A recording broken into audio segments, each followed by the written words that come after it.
Taste the Daily. Namakkal மாவட்டம் ராசிபுரம் நகராட்சியில் குடிநீர் தேவையை உடனடியாக நிறைவேற்றிடவும் பேருந்து நிலைய இடமாற்றத்தை கைவிட வலியுறுத்தியும் அதிமுக சார்பில் கண்டன ஆர்ப்பாட்டம் நடைபெற்றது. நாமக்கல் மாவட்ட கழகத்தின் சார்பில் ராசிபுரம் பேருந்து நிலையம் புரட்சித் தலைவர் எம்ஜிஆர் சிலை அருகில் நாமக்கல் மாவட்ட கழக செயலாளரும் முன்னாள் அமைச்சருமான தங்கமணி தலைமையில் நடைபெற்ற ஆர்ப்பாட்டத்தில் சுமார் 500க்கும் மேற்பட்டோர் கலந்து கொண்டனர். அப்போது ராசிபுரம் நகராட்சி மக்களுக்கு நாள்தோறும் முறையாக குடிநீர் வழங்காததையும் ஆதாய நோக்கத்திற்காக ராசிபுரம் பேருந்து நிலையத்தை இடமாற்றம் செய்ய முயற்சி மேற்கொள்ளும் விடியா திமுகவின் ஸ்டாலின் மாடல் அரசு மற்றும் நகராட்சி நிர்வாகத்தை கண்டித்து முழக்கங்கள் எழுப்பப்பட்டன.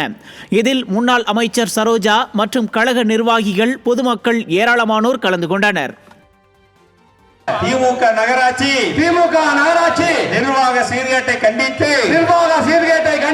குடிநீர் வழங்கு குடிநீர் வழங்கு குடிநீர் வழங்கு குடிநீர் வழங்கு குடிநீர் வழங்கு குடிநீர் வழங்கு குடிநீர் வழங்கு குடிநீர் வழங்கு ராசிபுரம் நகராட்சி மக்களுக்கு சீரான ராசிபுரம் நகராட்சியில் மக்களுக்கு சீரான குடிநீர் வழங்கு குடிநீர் வழங்கு குடிநீர் வழங்கு குடிநீர் வழங்கு.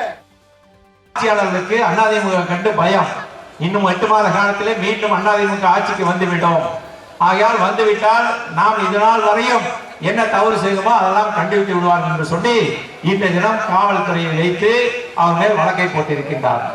நான் சொல்லுவது, யாரோ ஒருவரை வழக்கு போட்டு முடிக்கிறார். இந்த இயக்கம் 2 கோடி தொண்டர்களை கொண்ட இயக்கம் அதிமுக இயக்கம். ஆக ஒருவர் சென்றதால், நான் சென்றதால், அவர் சென்றதால், யாரோ ஒருத்தர் மேல் வழக்கு போட்டதனால் இந்த இயக்கம் எந்த விதத்திலும் தொய்வடையாது. இது அடிக்க அடிக்க இன்னும் மெருகேறுமே ஒழிய எந்த விதத்திலும் தேயாது என்பதை இங்க இருக்கின்ற திமுக மாவட்ட செயலாளருக்கும் நகர செயலாளருக்கும் சொல்ல கடமைப்பட்டிருக்கின்றேன். அது மட்டுமல்ல, இன்றைய தினம் ராசிபுரம் நகரத்தில் நீங்கள் 5 ஆண்டு காலம் இங்கே அமைச்சராகவும் இருக்கின்றார், மாவட்ட செயலாளர் எம்பியாகவும் இருக்கின்றார், நகர செயலாளர் நகர்மன்ற தலைவராக இருக்கின்றார். நீங்கள் செய்தது என்ன சாதனை? இந்த நகராட்சியிலே 25 நாள் 30 நாட்களுக்கு ஒரு முறை தண்ணீர் கொடுக்கின்றீர்கள். நாங்கள் இருக்கின்ற போது 10 நாளுக்கு ஒரு முறை தண்ணீர் வந்தது. இதற்கு நிரந்தர தீர்வு வேணும் என்பதற்காகத்தான் அண்ணன் அவர்கள் 932 கோடி ரூபாய் திட்டத்தை அடிக்கல் நாட்டினார்கள். நாங்கள் அடிக்கல் நாட்டிய திட்டத்திற்கு நீங்கள் ஸ்டிக்கர் ஒட்டுவதுதான் நம்மளுடைய பழக்கம்.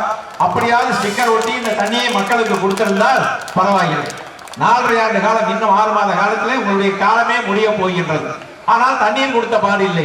அதனால் இதற்கெல்லாம் எப்பொழுது தேர்தல் வரும் என்று மக்கள் பார்த்துக் கொண்டிருக்கின்றார்கள்.